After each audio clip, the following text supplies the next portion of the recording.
The public is conditioned to watch the skies for incoming ordnance. This is a strategic misdirection. The launch on warning protocol of the 21st century is not nuclear. It is financial. The primary vector is not kinetic. It is silence. Analysts at CSIS confirm that 97% of global data, representing trillions in daily financial transactions, travels through a handful of undersea fiber optic cables. This is the central nervous system of the world economy. These are not merely vulnerabilities. They are prepositioned liabilities. The secondary vector is orbital. Asymmetric warfare does not require destroying a satellite. It requires blinding it. Low-cost, ground-based lasers, a capability detailed in RUSI assessments, can render critical GPS and communication satellites inert, severing the eyes and ears of the financial system. This protocol, a silent, two-pronged strike on data infrastructure, is designed to create a blind Leviathan. It transforms the United States from a global superpower into a thrashing giant, unable to process a world where cyber attacks are triggering societal crises and its reserve currency status is in free fall. The objective is not destruction. It is to engineer a systemic solvency crisis triggered by silence. The motive for asymmetric escalation is not strength. It is a calculated response to systemic weakness. According to analysis from CSIS, prolonged high-cost conventional warfare is a primary domestic liability for adversaries like Russia. It is politically unpopular and, more critically, represents an existential drain on national solvency. Every tank, every missile, every day of kinetic conflict accelerates their own financial and political collapse. This is not merely a war. It is a state-level solvency crisis. When symmetric warfare becomes a mathematical certainty of defeat, the protocol must change. An adversary cannot match the US dollar for dollar in a protracted conflict. Therefore, weakness forces a pivot. They abandon the high kinetic cost model and adopt a blueprint that weaponizes America's own liabilities against it. The objective shifts from destroying an army to engineering a collapse in confidence. This new protocol leverages low-cost vectors to trigger high-impact crises. Scientists have confirmed that cyber attacks are designed to provoke societal-level emergencies. The blueprint is to use these attacks not randomly, but as an accelerant on pre-existing stressors.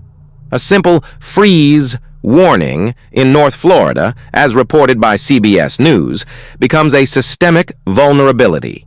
The strained energy grid is no longer a weather problem. It is a target for a launch-on-warning cyber event. The ultimate target is the primary American liability, its debt. The attack vectors are sequenced to exploit financial fragility. Fears over trade wars, which dampen markets, create the initial volatility. This is the explicit objective. As Fortune magazine reports, such events directly trigger fears about U.S. debt and the dollar's reserve currency status. The goal is not a blackout. The goal is to use the blackout to force a solvency event, compelling a zero-sum choice between economic ruin or kinetic escalation. The economics of lethality dictate the protocol. The Royal United Services Institute, RUSI, documents the new balance sheet of conflict. A $5 million main battle tank neutralized by a $500 drone. This 10,000 to 1 cost imposition ratio is the central mechanism of asymmetric escalation. We are witnessing the democratization of violence, the end of the state monopoly on strategic kinetic force. Lethality is now a scalable commodity. An adversary no longer needs symmetric capability. They need only to exploit the fact that the kinetic cost to defend a high-value asset is now orders of magnitude greater than the cost to attack it. Every legacy platform is not an asset. It is a high-cost liability on a battlefield designed to trigger a solvency crisis, not win a ground war. The asymmetric escalation protocol is never beta-tested on the primary target. Adversaries require proxy laboratories, gray zones, to refine their vectors. These are not the cause of the conflict. They are the controlled environments for staging it. CSIS reports identify regions with pre-existing systemic fragility as ideal testing grounds. The objective is to find a known stressor and apply a low-cost accelerant. A regional power grid already strained by a freeze warning is a target of opportunity. A cyber attack capable of triggering a societal crisis, as scientists warn, is the vector. The instability observed in places like South Africa or even along parts of the Canadian frontier are not random events. They are live fire exercises. The goal is not conquest, but data collection. Adversaries measure the precise kinetic cost required to cascade a localized failure into a systemic breakdown, calibrating the blueprint they intend to deploy against the ultimate liability: U.S. debt and the dollar's reserve status. The final liability is not financial, it is existential. The protocol is known as launch on warning.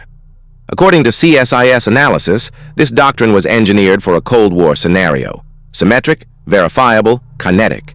If satellite and radar systems confirm inbound hostile assets, a retaliatory launch is initiated before the first impact.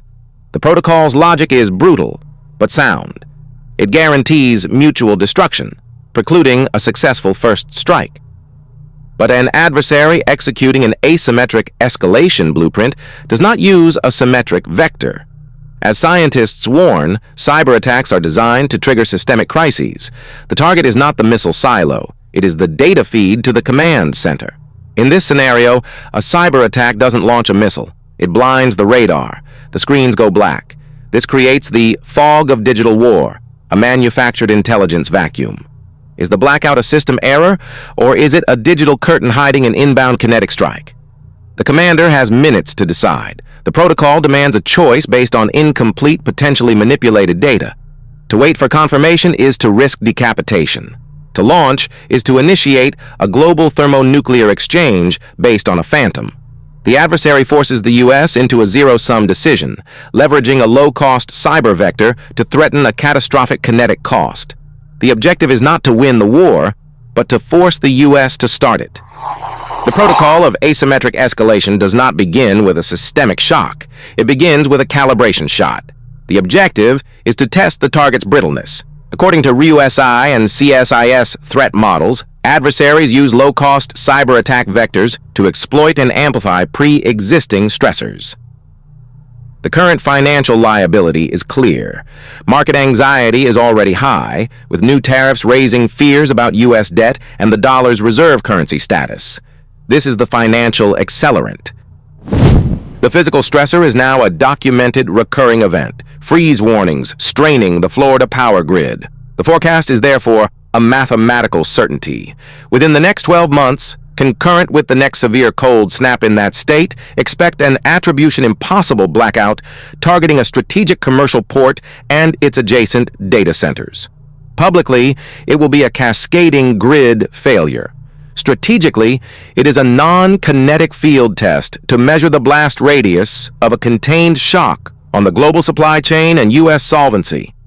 The adversary is not testing our defenses, they are testing our collapse.